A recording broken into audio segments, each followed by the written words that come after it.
Nadège, vous êtes du côté de la rue de Rennes, c'est ça?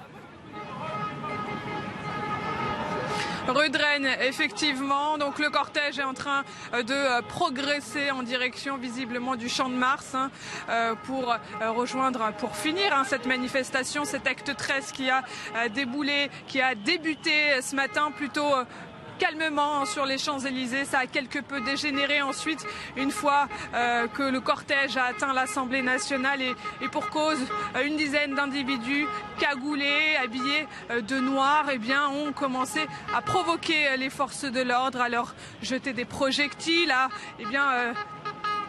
abîmer, dégrader le mobilier urbain.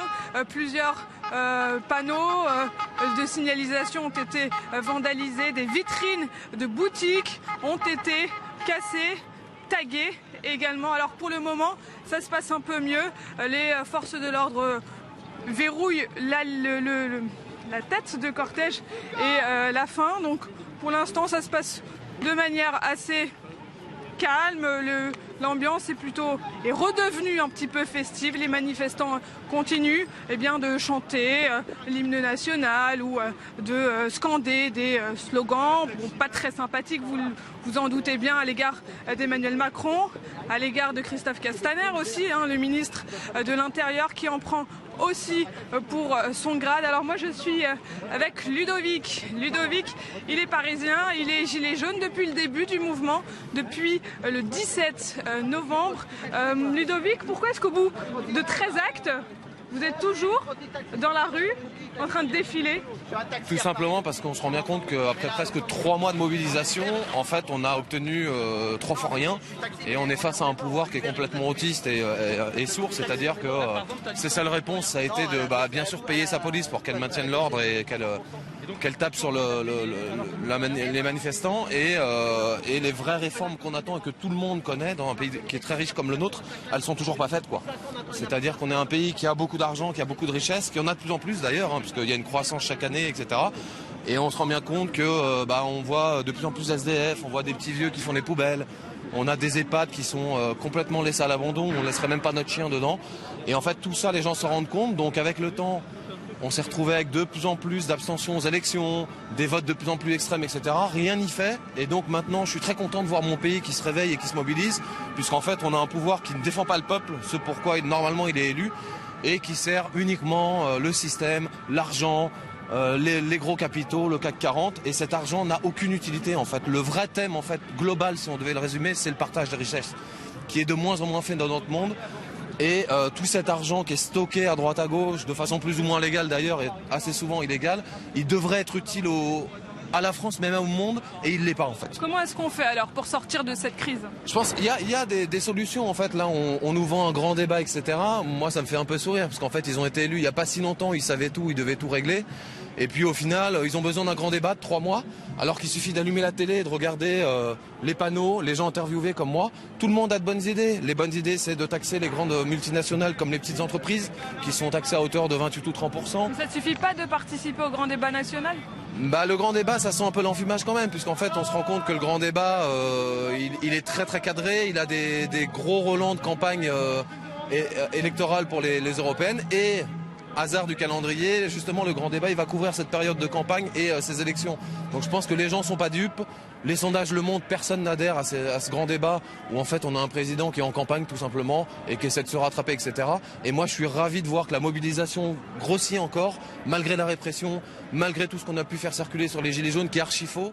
Les gilets jaunes, c'est le peuple et ils ont soif de justice et de démocratie. Alors vous parliez de répression, donc ça fait 13 samedis que la mobilisation se poursuit avec des moments où il y a eu plus de violence, de heurts que d'autres. Encore ce matin, un photographe qui a perdu une main.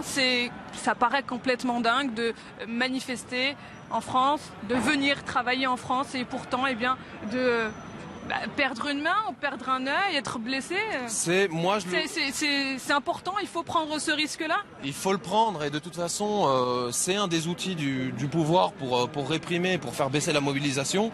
On utilise les forces de l'ordre pour ces raisons-là et on fait peur aux gens, puisque imaginez bien que s'il n'y avait pas eu tous ces blessés et toute cette répression depuis 3 mois, il y aurait peut-être des millions de gens dans la rue tous les week-ends. Là, ne reste que les gens motivés et qui peuvent le faire aussi, puisqu'il y a plein de mères célibataires et tout qui bien sûr sont solidaires. On voit bien, hein, les sondages sont à 65 ou 70%. Après, la répression, elle est là aussi comme une arme.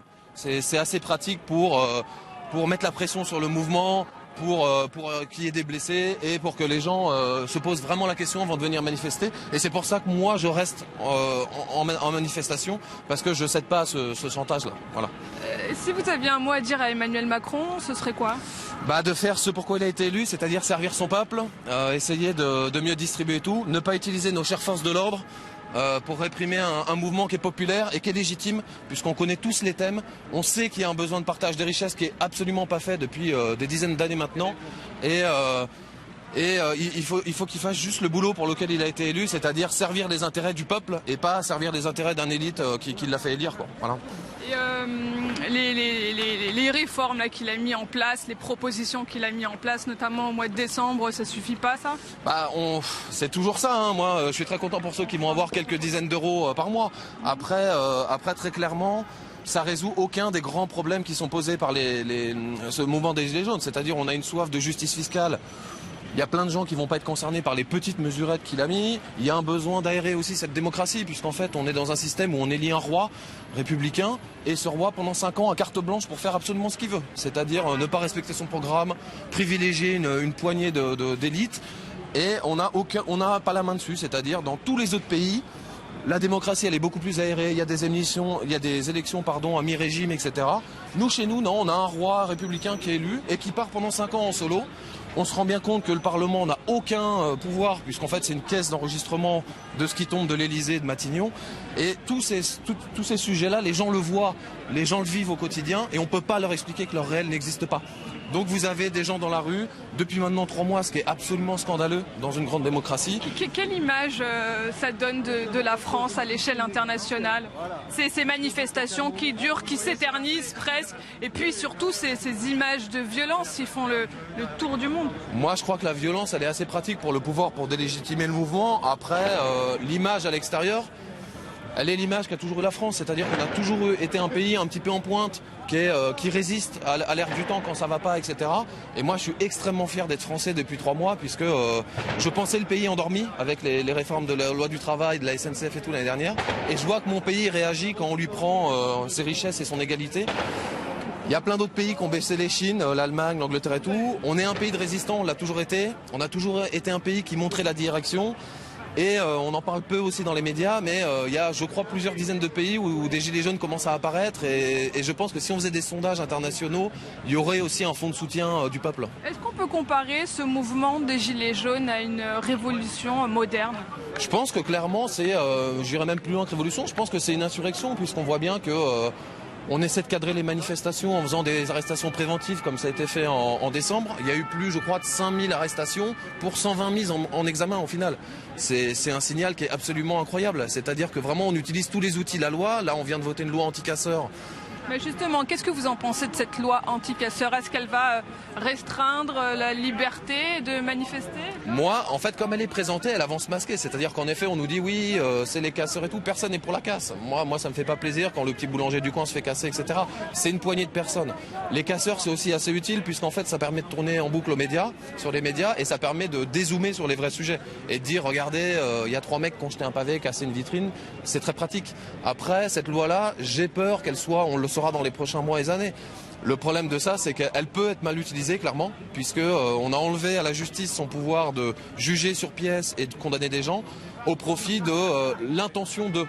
Et ça, c'est quelque chose qui est extrêmement dangereux. Et pour une grande démocratie, ou ce qu'il en reste en France, c'est un très très mauvais signal, quoi. Et on voit bien que malgré que le groupe la République en marche de l'Assemblée, qui est un groupe très aligné, on voit qu'une seule tête, il y a quand même eu une 50aine de députés qui n'ont pas, en âme et conscience, qui n'ont pas voté cette loi, parce que les signaux sont très mauvais, quoi.